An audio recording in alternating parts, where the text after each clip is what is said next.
17-year-old Amber Price vanished on her walk home from the diner. Police called it a runaway case. Her mother begged them to act, but they dismissed her, saying girls like her disappear all the time. What they didn't realize, Amber wasn't the first. And if they had acted sooner, at least 3 girls might still be alive. Welcome to Crime Scene Explained, your deep dive into the world of crime, mystery, and unsolved cases. Here, we explore both real-life investigations and chilling fictional stories that reveal what happens when danger lurks where no one is looking. If you want to uncover the hidden truths, follow the twists, and stay on the edge of your seat, make sure to subscribe, hit the like button, comment your thoughts, and share this video. Every story has a lesson. Are you ready to see it?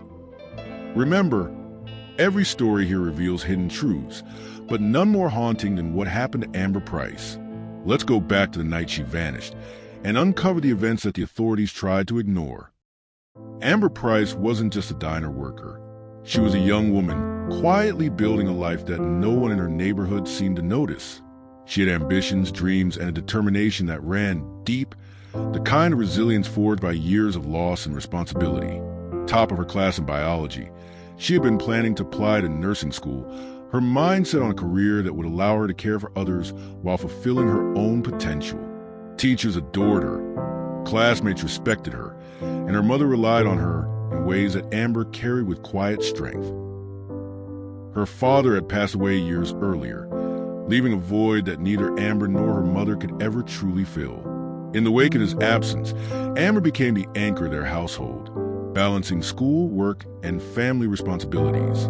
Nights were spent at the diner, not just as a source of income, but as a shield against the insecurity and instability that had always loomed over Rivercrest Heights. It was a neighborhood where whispers of crime and fear were constants, where police responses were slow, and where the residents had learned to take matters into their own hands or simply live with the unspoken dangers around them. Amber's best friend, Tasha, often said Amber was always smiling, even when life hit hard. That smile, however, belied the weight she carried daily. She juggled homework, late-night shifts, and the pressure of maintaining hope in a neighborhood where hope was fragile and fleeting. Even the smallest gestures, like buying her mother a chocolate bar on payday, were acts of love, reminders that she was trying to make a life better than the one she had inherited. The specter of danger had long haunted Rivercrest Heights. In the previous 18 months, several young girls had gone missing. Maria Lopez, 16, vanished without a trace on a chilly autumn evening. Hannah Croft, 19, disappeared from a street near the mall, and Shelby Knox, 17, was last seen near Oakbridge Park. Each case had been closed quickly, with the official conclusion, likely runaway. The residents, frustrated and fearful, began calling them the Ghosted Three. Amber would unwittingly become number 4. Despite the looming presence of these disappearances, Amber's life carried on.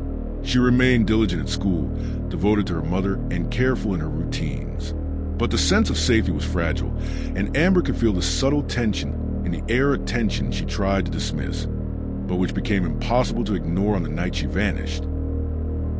After her shift at the diner, Amber performed a small ritual she had followed for weeks: a stop at the corner store to buy her mother a chocolate bar. The store was small, with flickering fluorescent lights that hummed softly overhead. She moved through the aisles quickly, glancing repeatedly at the glass door. There was a strange unease in her movements, a tightening in her chest she couldn't quite explain. Security footage later revealed the unsettling truth. A blurry figure had been standing across the street, not clearly visible, but present enough to be noticed. Police initially dismissed it, suggesting it was just another customer or passerby. Yet when online sleuths enhanced the footage, the figure became more menacing. It wasn't merely standing, it was waiting. And when Amber stepped out of the store, the figure followed. Amber's mother, Mrs. Price, felt a deep, instinctual fear. She called the police immediately, desperate for action. Detective Rowan filed a basic missing person report, but refused to issue an Amber Alert. She's 17, close to legal adult. Probably left town, he said, a statement that would haunt Mrs. Price for weeks. The lack of urgency and attention from authorities forced her to take matters into her own hands. Tasha, unwilling to stay on the sidelines, began her own investigation. She moved door to door, asking neighbors if they had noticed anything unusual. One woman recalled a sharp scream around 10:30 p.m. Another neighbor mentioned a white van parked nearby, engine running for 20 minutes. Police dismissed both reports, citing coincidence or misinterpretation. But Mrs. Price logged every detail meticulously times, locations, witnesses, and unusual activities, building a record that would later become crucial to understanding what had happened. When footage of the white van circulated online, the implications became clear. A user known as Rust Belt Reaper claimed it was the same van seen behind Pine Street Mall the previous winter, the night a girl disappeared. Another user reported being followed by a similar van for half a mile. The dent on the van matched previous sightings. Amber's case now connected directly to the Ghosted Three, but the pattern suggested something far more sinister. There could be additional victims, 6, perhaps 7. Lucas, a social worker who had long worked with vulnerable teens in Rivercrest Heights, provided insight that sent chills through those investigating Amber's disappearance. He recounted a past incident involving a 15-year-old runaway who had come into the shelter, trembling and terrified. A man in a van offered her a warm bed and food, he recalled. The girl had refused and run. When Lucas reported it at the time, authorities claimed there wasn't enough information to act. He didn't prey on girls because he was smart, Lucas said, voice low. He preyed on them because the system let him. When police finally raided Ethan Ward's home, the discoveries were horrifying. The basement contained 4 locked rooms, sedation drugs, 2 phones with deleted messaging apps, a board with names and dates, and a detailed map of the town with circles around low-income neighborhoods. Amber's name appeared at the bottom of the list, accompanied by a note. Compliant. Pretty. Smart. The public would not learn these details immediately. Ethan Ward was invisible to the casual observer. He worked at a packaging warehouse, was never late, never called out, never raised his voice. Neighbors described him as polite, quiet, even pleasant.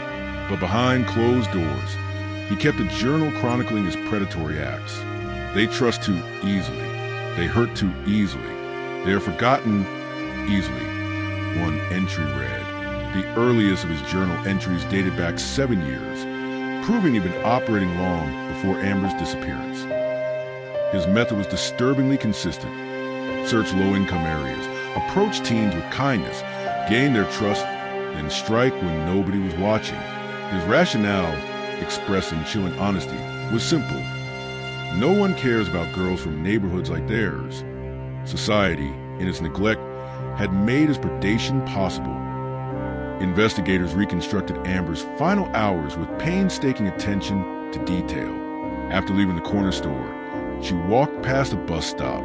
The van slowed behind her. A neighbor heard a faint, sharp scream, masked by a car alarm going off at the same moment.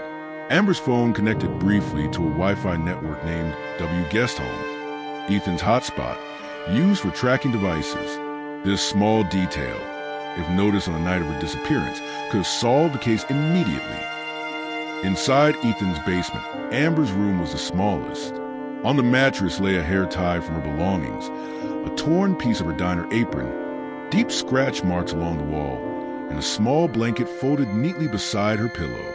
These details suggested methodical, almost ritualistic behavior. Painted on the wall were 4 bars, likely representing captives. Amber's bar was half-painted, indicating she had died before the ritual was complete. The discovery of graves attracted national attention. Amber was no longer just a missing teen. She became a symbol of systemic neglect. Mrs. Price addressed the press. My daughter screamed for help, but it wasn't her voice they ignored. It was our entire neighborhood. Protests erupted in front of police stations, city halls, and courthouses. Signs reading, "We are not runaways," and "Every girl matters," appeared across social media and the streets. The police chief's excuse that girls from certain neighborhoods were likely runaways ultimately led to his resignation. The courtroom was packed day after day. Amber's disappearance had ignited a national conversation, and now the public wanted answers. Every seat was filled. Journalists with notebooks poised, families of other missing girls watching intently, and neighbors from Rivercrest Heights who had come to bear witness to a trial that had taken far too long to unfold. The prosecution presented a mountain of evidence: videos from security footage, logs from Amber's phone connecting to Ethan Ward hotspot, journals filled with chilling entries, DNA recovered from restraints, Amber's bracelet, and Ethan's own confessions. Ethan Ward himself remained eerily composed. There was no remorse, no hint of guilt. Instead, when questioned directly about Amber, he leaned back in his chair and said, "If you had searched sooner, she'd be alive. Your delay killed her, not me." The words sent a shiver through the courtroom. Amber's mother screamed in anguish, and the judge was forced to call a recess. When proceedings resumed, the prosecution read his journal entries aloud. One line in particular made every hair stand on end. "I am invisible. So are they. That is why it works." It was a brutal reminder that for years, the system had failed vulnerable teens in neighborhoods like Rivercrest Heights. Yet even as Ethan's trial unfolded, the investigation was far from over. Digital forensics uncovered a second phone, hidden and wiped, that contained a deleted messaging app. When analysts recovered the data, a horrifying truth emerged. Ethan Ward had a partner, known online as Northstar 71. This person had been communicating with him about targets, exchanging photos and coordinating actions. One message read, "Got another one. Teen, smart, alone, should be easy." Another stated, "If you can't take her, I will." Ethan had not been working alone, and this revelation implied that a predator was still active, possibly targeting other girls even as the trial progressed. 3 weeks after Ethan Ward's conviction, Tina Reynolds, a 15-year-old from a struggling neighborhood 2 towns over, disappeared under eerily similar circumstances. Police initially treated it as a runaway case, mirroring the mistakes made with Amber. No Amber Alert, no immediate search, no media coverage. But Tina's mother, having followed Amber's story closely, refused to wait. She contacted Mrs. Price, who immediately mobilized a network of volunteers, community members, and online sleuths. Within 48 hours, a blurry image surfaced online, a white van, though different from Ethan's. The dent, the shape, the details, they all indicated a new predator at work.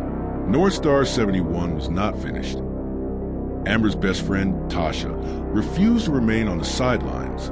She analyzed Ethan Ward's logs and began to construct a chilling pattern.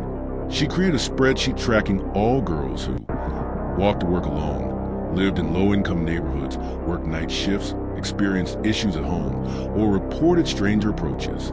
She cross-referenced these with missing girls, attempted abductions, suspicious vehicle reports, and police calls that had been dismissed. The spreadsheet revealed 12 girls over 5 years who fit the pattern. 4 confirmed victims. 1 was currently missing, Tina, and 7 remained unaccounted for. The scope of Northstar 71's activity was far larger than anyone had realized.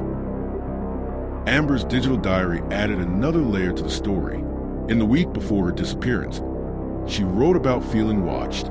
For days before she vanished, she described seeing that van again and noted that her mother thought she was imagining it. She mentioned a man who came to the diner regularly, sitting alone, observing without eating. Analysis of photo from her diary revealed a shadowy reflection in the window behind her, not Ethan, but someone taller, broader, with a different posture. Amber had been stalked by 2 men. The second predator had been operating under the radar, quietly orchestrating events around Ethan's actions. Investigators finally focused on the second predator, identifying him as Calvin Ridge, a former truck driver with a history of minor stalking arrests that never resulted in conviction. Ridge had been active for over 12 years. Digital evidence recovered from a burner laptop found in Ethan's secondary hideout revealed a folder named N71, containing photographs of Amber in a second location, videos labeling victims as projects, and logs of their movements. Ridge had moved Amber from Ethan's basement to his own location, indicating a level of planning and control far beyond Ethan's reach. The discovery of Ridge's second hideout was horrifying. Police found walls covered in Polaroids of girls, many never reported missing. In a locked room behind the kitchen, Tina's scream pierced the air. Inside, a shallow grave held the body of another girl, previously unknown to authorities. Amber's disappearance had been the alarm. Ridge had used Ethan as a tool, a collector, while maintaining ultimate control over his victims. Amber had survived long enough to leave traces, but Ridge's methods were calculated, cruel, and systematic. Police raided Ridge's house at dawn. He was gone, disappearing into the vast network of low-income neighborhoods, rural locations, and public spaces he had studied for years. His operation had gone unnoticed for over a decade, and despite exhaustive manhunts, he remained at large. Ridge's reach, his understanding of systemic neglect, and his ability to blend into the background made him a predator that the system was not equipped to stop. As the months passed, Amber's mother founded the Amber Price Initiative, a volunteer organization dedicated to investigating ignored missing person cases, supporting families in low-income neighborhoods, and pressuring authorities to act promptly. Tina Reynolds emerged as a leading voice within the organization, sharing her experiences and advocating for systemic reform. The initiative focused on education, early intervention, and independent search efforts, ensuring that no other girl would be forgotten because of where she lived. Amber Price's story became a turning point. She was no longer just a name on a list of missing girls. She became a symbol of vigilance, community action, and systemic reform. Predators did not succeed because they were clever. They succeeded because society often chose who to protect and who to ignore. Amber's life, though tragically cut short, became the catalyst for change, a story that would educate, warn, and inspire vigilance for years to come. Calvin Ridge's operations were meticulous. Unlike Ethan Ward, who preyed primarily on the girls he could manipulate directly, Ridge worked in the shadows, observing patterns over years. He studied neighborhoods, school schedules, social media behaviors, and employment routines. His victims were often girls who walked to work alone, lived in low-income areas, or had minimal adult supervision. Ridge knew which families would be ignored, which reports would be dismissed, and which neighborhoods the police considered low priority. His intelligence was methodical, cold, and frighteningly effective. Tina Reynolds, taken from her home in the early hours, experienced the terror firsthand. She was moved quickly, silently, from the van into a hidden location. Ridge's secondary hideout was a small, decrepit cabin in the woods, camouflaged from the road by thick foliage. Inside, Tina immediately sensed the ritualistic order of the space. The floors were scrubbed clean, yet there was a faint metallic scent of blood. Polaroids lined the walls, each image cataloging Ridge's victims over the years.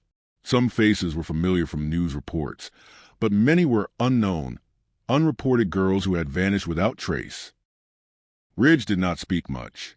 Communication was minimal, functional, meant to instill fear without offering explanation. He would leave meals in precise locations, monitored by small cameras, and document every movement. The diary entries, discovered later by investigators on his laptop, revealed a disturbing logic. Each girl was a project, each movement and response noted, calculated, and stored. The room in which Tina was held had locks, chains, and restraints, yet, as Ridge would later reveal indirectly through messages to Ethan, he allowed no one outside the system to intervene. He studied patterns, waited for opportunities, and exploited neglect. Meanwhile, Mrs. Price and Tasha expanded their efforts. They began organizing neighborhood watches, distributing flyers, posting online alerts, and connecting with families of other missing girls. Their efforts uncovered more overlooked cases: teenagers who had disappeared from nearby towns, dismissed as runaways, never reported in detail, never sought with urgency. As patterns emerged, the list of potential victims swelled, and the scope of Ridge's operations became terrifyingly clear. Forensic teams delved into Ridge's digital footprint. They discovered burner laptops, encrypted drives, and deleted messaging apps that documented the movement of dozens of victims. The photos, time-stamped and cataloged, showed the girls in moments of captivity, some in the early stages, others just before being moved. Ridge's methods were chillingly consistent. Small, controlled spaces, minimal physical interaction, and a psychological system designed to keep victims compliant while he monitored every detail. Tina's own accounts, once she was rescued, revealed Ridge's cruel manipulations. He would speak softly but authoritatively, creating a dissonance between threat and calm. He allowed minimal freedom enough for the victim to believe in some measure of safety, but each small action was meticulously recorded. Ridge's obsession with control extended to minute details. He tracked how victims slept, their eating habits, and even which items in the room they touched most. The psychological implications were staggering, showing a predator who viewed people as data points rather than humans. Outside the hideouts, the police struggled to keep up. The manhunt for Ridge was complicated by his use of public Wi-Fi, burner phones, and a network of small rental properties across multiple towns. Digital forensic teams traced his movements from public libraries, internet cafes, and unsecured networks, creating a patchwork timeline that revealed just how elusive he had been. Ridge understood the system better than the system understood him. Each attempt to corner him ended in a dead end. A cabin empty before entry, a rental apartment abandoned just hours prior, a false trail leading officers into wooded areas with no evidence. The media coverage of Amber Price's and Tina Reynolds' cases spurred a broader conversation about systemic neglect. Reporters dug into decades of overlooked disappearances, uncovering patterns of bias where low-income neighborhoods were deprioritized. Families shared stories of doors closed, complaints ignored, and authorities who insisted missing girls were probably runaways. Public outrage grew, with hashtags like #EveryGirlMatters and #RivercrestNeglect trending nationally. Community meetings were packed, with parents, educators, and local leaders demanding accountability. Court proceedings against Ethan Ward continued in parallel. Prosecutors presented the newly uncovered digital communications linking him to Ridge. Though Ridge remained at large, witnesses described the terror, the manipulation, and the patterns that had enabled Ethan to act under Ridge's guidance. Testimonies included statements from survivors, social workers, and neighbors, each adding a layer to the narrative. The system complicit through neglect, predators exploiting gaps, and communities forced to fight for their own safety. The courtroom tension was palpable when Mrs. Price spoke. Her voice, steady but charged with grief, described Amber not as a victim, but as a person with hopes, dreams, and a future stolen before it could bloom. She detailed the failures she had encountered, the dismissals from police, and the persistent disbelief she faced. "My daughter screamed for help," she said, her eyes glistening with unshed tears. It wasn't her voice they ignored. It was our entire neighborhood. It was our entire community. The courtroom fell silent, the weight of her words resonating far beyond Rivercrest Heights. Investigators continued piecing together Ridge's network. They identified rental properties he had used as temporary holding sites, cars purchased under false names, and connections to individuals who unknowingly facilitated his crimes: renters, neighbors, and casual acquaintances who had no idea the crimes being orchestrated around them. Every discovery painted a picture of a predator who was patient, intelligent, and methodical. Ridge exploited not only the gaps in law enforcement, but the blind spots in society itself.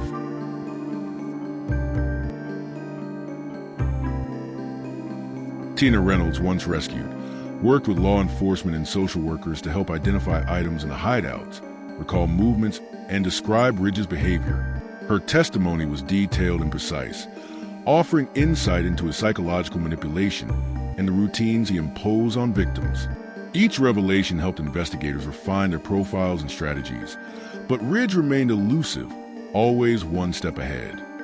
By the time the search had covered multiple towns, dozens of potential sites, and months of digital forensics, Ridge's influence was undeniable. He had preyed on the overlooked, the ignored, the invisible, and his victims had been systematically cataloged over more than a decade.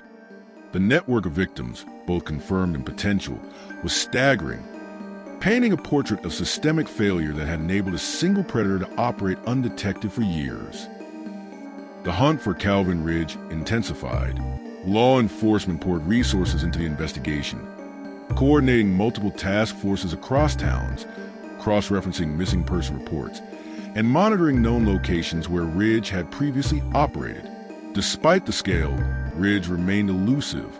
He seemed to anticipate police movements, slipping into rural areas, abandoning rental properties at the last minute, and using public Wi-Fi to erase his digital footprints. Meanwhile, the community took matters into their own hands. Rivercrest Heights and neighboring towns organized nightly patrols, neighborhood watches, and volunteer search parties. Parents and teens worked together, distributing flyers, posting updates online, and forming communication networks that police initially overlooked. The sense of urgency was palpable. They could not afford another Amber, another Tina. Every detail mattered.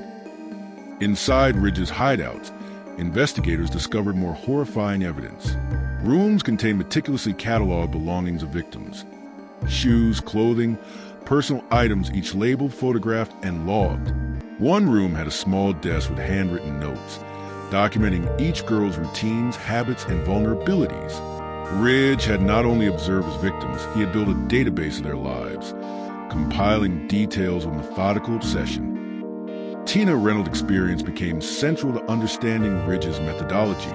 When she recounted her time in captivity, her words painted a terrifying picture. Ridge would limit interaction, monitoring behavior through cameras, and controlling the environment to manipulate her sense of time. Meals were delivered with precision, routines enforced with unspoken authority.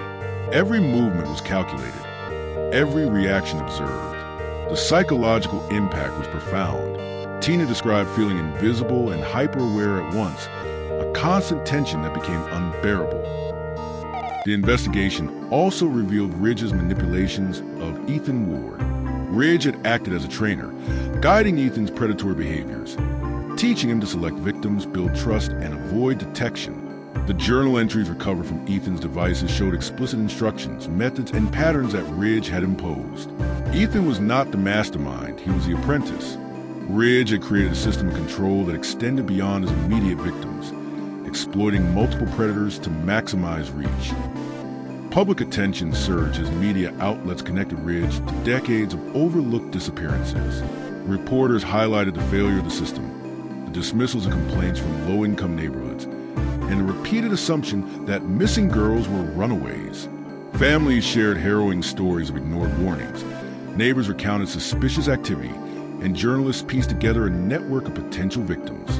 National outrage forced authorities to prioritize Ridge's capture, recognizing that his elusiveness was as dangerous as his crimes.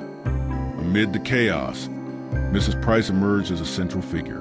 She coordinated volunteer search teams, liaised with law enforcement, and provided guidance to families navigating the trauma of missing children. Her determination inspired communities to act.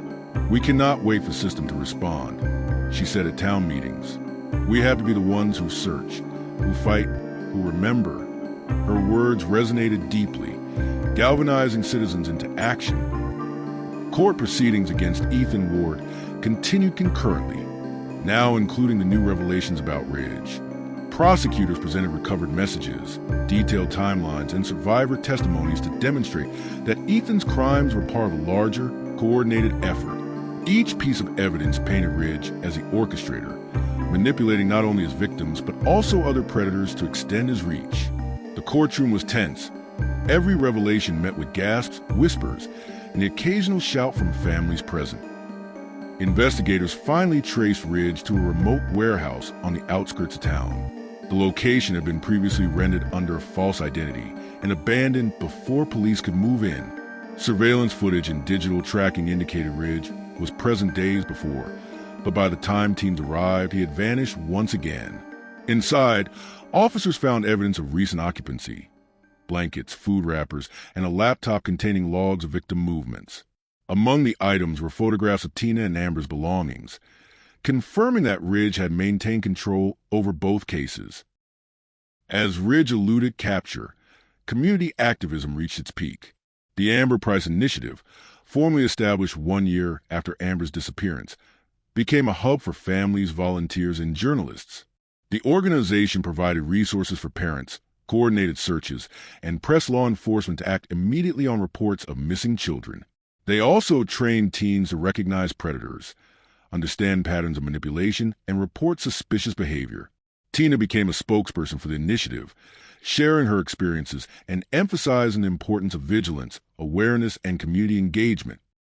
Personal stories from families of other missing girls emerged. Parents recounted being ignored by authorities, dismissed when reporting suspicious vehicles or strangers approaching their children, and forced to investigate on their own.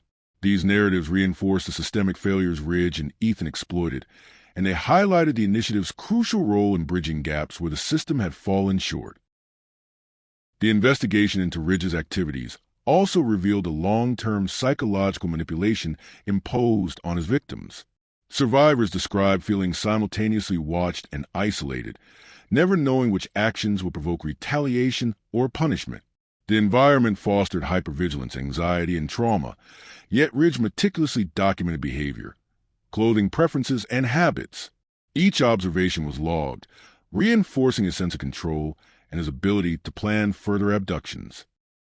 Despite the fear and the horror, Amber's legacy continued to inspire. Her story was recounted in schools, community meetings, and online platforms, not only as a tragedy but as a lesson. The initiative's programs emphasized early intervention, understanding predator behavior, and community engagement, ensuring that Amber's life and her struggle would save others. Finally, after months of investigation and community pressure, law enforcement intensified surveillance, coordinated with federal agencies, and traced Ridge's movements through a combination of digital tracking, tips from local residents, and analysis of his rental history. While Ridge remained at large, the system's response had improved dramatically. Reports were taken seriously, searches were immediate, and communities were mobilized in ways they never had been before Amber Price's disappearance. Amber's story, once a tale of neglect and tragedy, had become a catalyst for systemic change. Her mother, Tina Reynolds, and Tasha worked tirelessly to ensure no other girl would vanish unnoticed. Predators like Ridge relied on invisibility and systemic blind spots, but with vigilance, awareness, and community action, the power to prevent further tragedies had shifted. Amber's name, once associated with failure of the system, now represented vigilance, courage, and hope. The months following the discovery of Ridge's hideouts were intense. Families, survivors, and law enforcement worked tirelessly to map out every lead, every potential victim, every overlooked report from the past decade. Digital forensics teams combed through years of emails, messages, and online activity. Every detail mattered. Ridge's careful planning had left a trail of breadcrumbs, small enough to elude authorities, but significant enough that a coordinated effort could piece together the scope of his crimes. Tina Reynolds, still recovering from the trauma of captivity, became a central figure in guiding investigators. She could identify nuances in Ridge's operations that no digital record could reveal: how he left doors slightly ajar, how he placed blankets, the way he positioned cameras. Each detail explained his methodical approach. Tina also helped identify previously unreported victims, girls who had gone missing in rural areas, unconnected to Amber or Ethan. Her insights expanded the investigation scope beyond the initial 12 known victims. The Amber Price initiative grew exponentially during this time. Programs were implemented across the state, focusing on 3 critical areas: immediate response teams, volunteers trained in search tactics, documentation, and crisis management, ready to mobilize the moment a child was reported missing; education and awareness, workshops in schools and community centers teaching teens and families how predators operate, what warning signs to recognize, and how to safely report suspicious behavior; advocacy and legal pressure, coordinating with city officials, police departments, and state authorities to ensure missing person reports were prioritized, particularly in low-income or marginalized neighborhoods. Through the initiative, Amber's mother and Tasha formed a support network for families whose daughters had vanished. Counseling, legal aid, and peer mentoring became pillars of the organization. Parents who had once felt powerless found strength in collective action. Meanwhile, Ridge's trail went cold. Despite extensive investigation, his knowledge of the system allowed him to vanish completely. He had no digital footprint, no predictable routine, and no remaining ties that could easily be traced. Yet, his legacy of terror remained a reminder of how a predator can exploit societal blind spots. The ongoing search for Ridge underscored the importance of vigilance and proactive community measures. Investigators focused on the psychological reconstruction of victims' experiences. Amber's last days, captured through a combination of Wi-Fi logs, camera footage, and witness accounts, were analyzed to provide closure and educate law enforcement on early warning signs. Her digital diary revealed the fear and intuition she carried, her observations of strangers, and her attempts to communicate distress. Tina's testimony complemented this, showing the operational patterns Ridge imposed on captives and the psychological manipulation that kept them compliant. Survivor stories became central to the initiative's educational programs. They shared first-hand accounts of manipulation, isolation, and the subtle ways predators instill fear. These narratives emphasize the importance of believing children, documenting reports, and responding immediately to any sign of danger. Amber's story, once ignored, became the cornerstone of these programs, a case study in how systemic neglect enables predators. Community involvement reached unprecedented levels. Neighborhood watches, volunteer patrols, and digital alert systems created a network that law enforcement could not have replicated alone. Every report was logged, analyzed, and acted upon. Families shared information rapidly, and children were educated to recognize and respond to potential threats. The culture of inaction that had allowed Ridge and Ethan to operate was actively dismantled. In the courts, Ethan Ward's conviction became a template for prosecuting cases involving coordinated predatory behavior. Digital evidence, journal entries, and forensic analysis demonstrated patterns that extended beyond a single offender. Legal teams studied the connections between Ridge and Ward, showing how manipulation, grooming, and systemic neglect could be proven in court. These proceedings helped establish new protocols for future cases. The initiative also expanded to include investigative scholarships and training for aspiring law enforcement officers, social workers, and digital forensic experts. Amber's name was synonymous with proactive intervention, and her story inspired a generation of professionals committed to preventing future tragedies. For survivors like Tina Reynolds, recovery was ongoing but purposeful. She worked with psychologists, law enforcement, and community groups to rebuild her sense of autonomy. By speaking publicly, she empowered other teens, demonstrating resilience and the importance of sharing experiences. The initiative supported her every step, ensuring her voice reached policymakers, schools, and the media.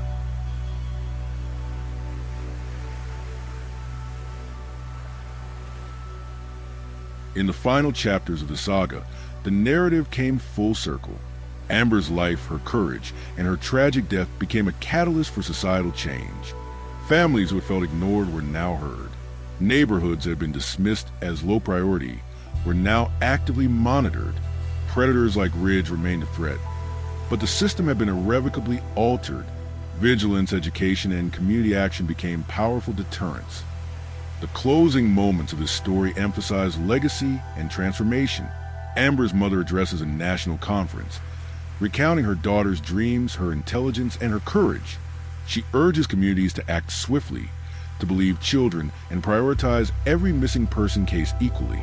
Tina, standing beside her, shares her survival story, highlighting resilience, advocacy, and enduring power of collective action. Amber Price's name became a symbol, not only of tragedy, but a hope, a reminder that predators exploit gaps in society, but communities, armed with knowledge, awareness, and determination, could close those gaps. Amber, once invisible to a failing system, now stood at the center of a movement that would protect countless others. The story concludes with a powerful truth. Predators succeed not because they are clever, they succeed because society chooses whom to ignore. Amber's legacy ensures that the next generation will learn, act, and fight, leaving no child invisible, no voice unheard, and no life unvalued. That was the story of Amber Price, a life cut tragically short, but a legacy that sparked change. If this story moved you, shocked you, or made you think, make sure to hit that like button. Comment below with your thoughts, theories, or reflections on Amber's case. Your voice matters here. And don't forget to subscribe to Crime Scene Explained for more deep dives into mysteries, real crimes, and stories that uncover hidden truths. If you know someone who would find this story gripping or important, share this video with them. Together, we can honor the stories that need to be told and make sure they're never forgotten. Remember, every case is a lesson and every voice counts. Thank you for watching and stay vigilant.